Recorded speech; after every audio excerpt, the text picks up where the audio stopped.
I still remember the morning I found those text messages on her phone. After 8 years of marriage, Diana thought I was too absorbed in building my custom furniture business to notice her late nights and secret calls. That discovery was just the beginning. When she demanded half my business and house in the divorce, she had no idea I had already documented everything.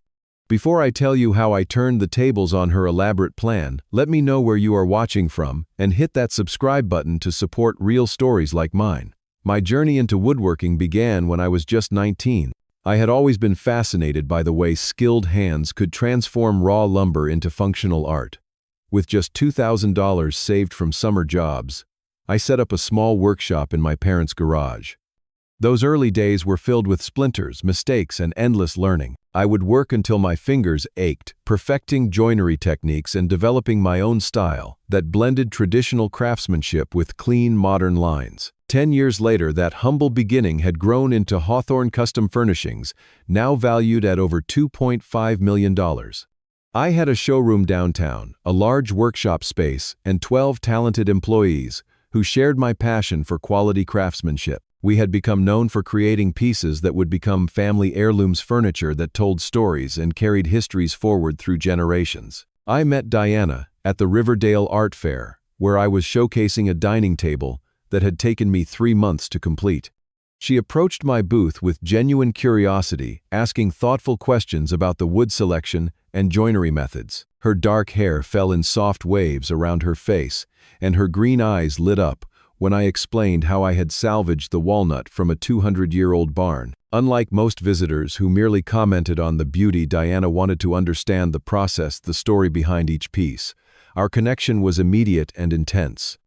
Within weeks, we were spending every free moment together. Diana worked in marketing for a local winery, and her creative eye complemented my technical skills. She understood aesthetics and people in ways that I never had. 1 year after that first meeting, I proposed with a ring box I had carved from the same walnut as that dining table. We were married in a small ceremony at a lakeside cabin surrounded by furniture I had made specifically for our special day. 3 years into our marriage, we purchased our dream home. It was a craftsman-style house built in 1928 with original woodwork that made my heart sing. It needed work, but I saw that as an opportunity to pour my skills into creating our perfect space. Diana and I spent weekends stripping layers of paint from banisters and restoring the original maple floors. Those were good days filled with shared purpose and plans for our future together. In the early years, Diana was my biggest supporter. She managed our books, handled customer relations, and even helped in the shop when deadlines loomed. We would drive to small towns across 3 states to meet with lumber suppliers, making weekend adventures out of business necessities. We talked about starting a family someday, once the business was stable enough that I could step back a little from the daily operations. The trouble began so gradually that I barely noticed it at first. As Hawthorne Furnishings gained recognition, our social circle expanded. Diana began spending time with the wives of wealthy clients, women who measured success in brand names and vacation destinations. She would return from lunches with them, subtly dissatisfied with aspects of our life that had never bothered her before. Our tipping point came when I secured a contract with the Pinnacle Hotel Group to furnish their new boutique location. It was the biggest opportunity of my career, but also the most demanding. For 6 months, I worked 70-hour weeks, determined that every piece that left my shop would be perfect. I was building not just furniture, but also the reputation that would secure our future. Diana began making comments about how I loved my work more than her. She complained about not having the lifestyle she deserved as the wife of a successful business owner. Why was I still working with my hands when we could afford to hire more people? Why were we reinvesting so much into the business when we could be taking luxury vacations like her friends? I first noticed her guarding her phone about 7 months ago. Diana had always been open with her device, often asking me to check messages or take photos for her. Now she kept it locked and would step away to take calls. When I asked casual questions about her day, her answers became vague and defensive. Something had changed, but I was too wrapped up in fulfilling the hotel contract to fully process what was happening in my own marriage. The moment everything changed was ordinary in every way. It was a Sunday morning in April. Diana was taking a shower, and her phone left on the kitchen counter lit up with an incoming message. I had never been the type to snoop, but something about the tension between us over the past months made me glance at the notification. The message preview from someone named James read, "Last night was amazing. I cannot wait to feel your body against mine again. The next time your husband goes to that lumber auction." My hand trembled as I picked up the phone, surprised to find it unlocked. I opened the message thread and felt my world collapse. Hundreds of texts detailed not just a physical affair, but an emotional connection that had been developing for over 6 months. Photos that my wife had never shared with me. Plans made while I was working late at the shop. The most recent messages discussed a weekend they had spent together at a lakeside resort while I believed Diana was on a girls' trip with her college friends. I returned the phone exactly as I found it, then walked out to my home workshop behind the house. I stood there among the tools and wood that had always provided me clarity and peace, but found none. For the first time in my adult life, I could not bring myself to touch a single piece of wood. The craft that had always been my refuge now felt distant and hollow. Over the next few weeks, I became my own private investigator. I checked our joint accounts and discovered unexplained withdrawals totaling nearly $8,000 over the past 4 months. Credit card statements showed charges at hotels and restaurants on days Diana had told me she was elsewhere. There were expensive gift purchases from jewelry stores and luxury retailers that had never made their way into our home. Under the guise of increasing security for the business, I installed a comprehensive system at our house as well. 2 days later, the front camera captured Diana meeting a silver Mercedes in our driveway at 10:30 in the morning when she had told me she would be at a marketing seminar. The man who stepped out was tall, impeccably dressed, and at least 15 years older than me. They embraced and kissed with the comfort of longtime lovers before driving away together. I realized I needed professional help and contacted Thomas Jackson, a private investigator who had been recommended by a business associate who had gone through a similar situation. Thomas was a former police detective with 30 years of experience, his face weathered by years of observing human deception. Thomas confirmed what I already knew about the affair, but what he discovered next was even more devastating.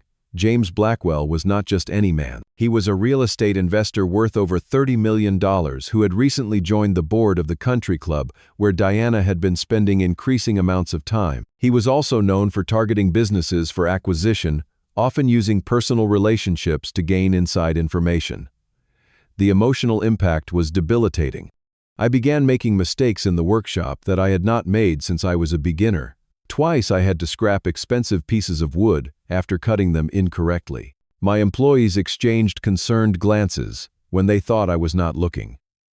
I lost weight and slept fitfully, constantly replaying moments from our 8-year marriage, wondering how many had been genuine.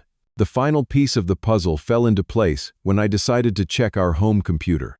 Diana had forgotten to log out of her email, and there I found correspondence with a divorce attorney dating back 3 months. They discussed strategy for claiming half of my business, using her occasional help with bookkeeping as justification for being an integral part of its success. There were spreadsheets documenting all of our assets and most alarmingly confidential information about pending deals and client relationships that would be valuable to a competitor or potential buyer. In one email to the attorney, Diana wrote, "James believes the business could be worth much more in the right hands. Once I secure my half in the divorce, he has connections who would be interested in purchasing it. The current workshop location is also on prime real estate that could be repurposed." They were not just planning to divorce me, they were planning to dismantle everything I had built. I realized then that confronting Diana immediately would only alert her that I knew giving her time to cover her tracks or accelerate her plans. Instead, I drove to a law firm across town and retained Sarah Thompson, an attorney known for her expertise in protecting business owners during divorce proceedings. As I gathered evidence, Diana grew bolder. She took a trip to Miami that, thanks to Thomas, I confirmed was with James.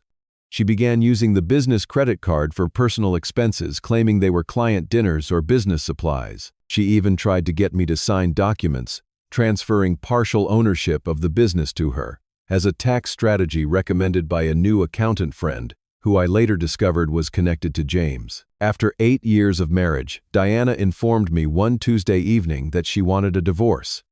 She delivered the news clinically, as though discussing a business transaction rather than the end of our life together. She sat across from me at our dining table, the same one I had built when we first moved into this house, her face showing no emotion as she outlined her demands. She wanted half of everything. Half of the business I had built with my own hands years before I even met her. Half of our home, including the workshop I had constructed in the backyard.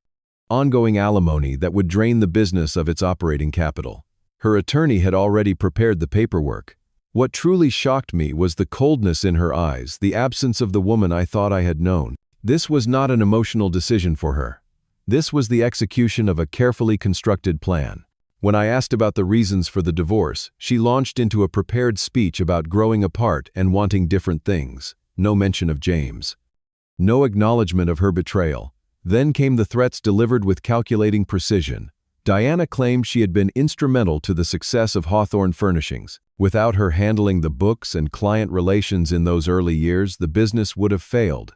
She deserved ownership. She needed security for her future. If I fought her on this, she would make things public in ways that would damage my reputation in our community.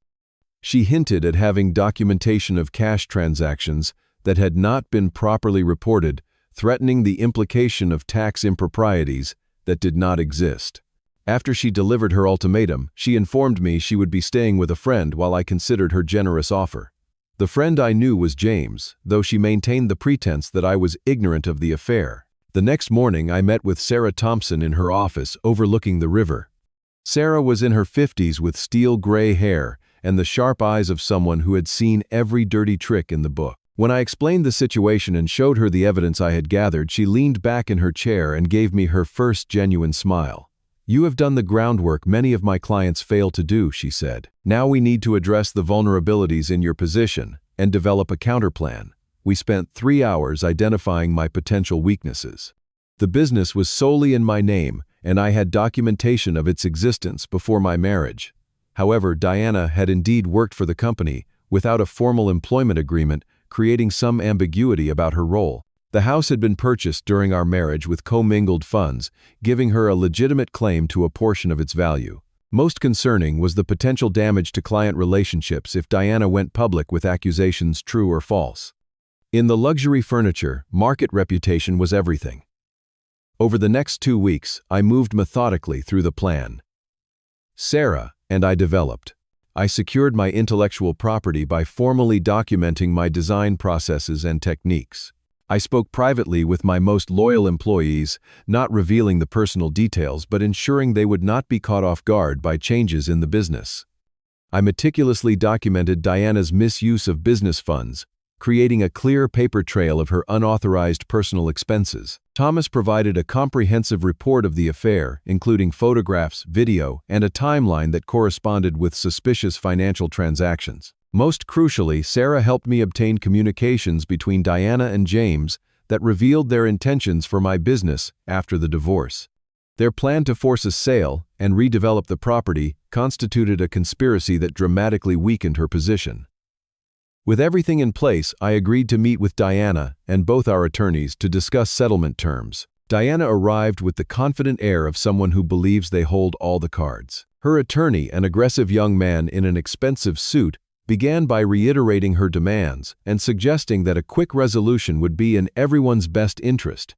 Sarah let them finish their presentation before calmly opening her folder. For the next 30 minutes, she methodically presented our evidence: the affair, the conspiracy with James, the misappropriation of business funds, the documented timeline that proved Diana had been planning this divorce while actively undermining my business. With each new piece of evidence, Diana's expression shifted from confidence to disbelief to panic.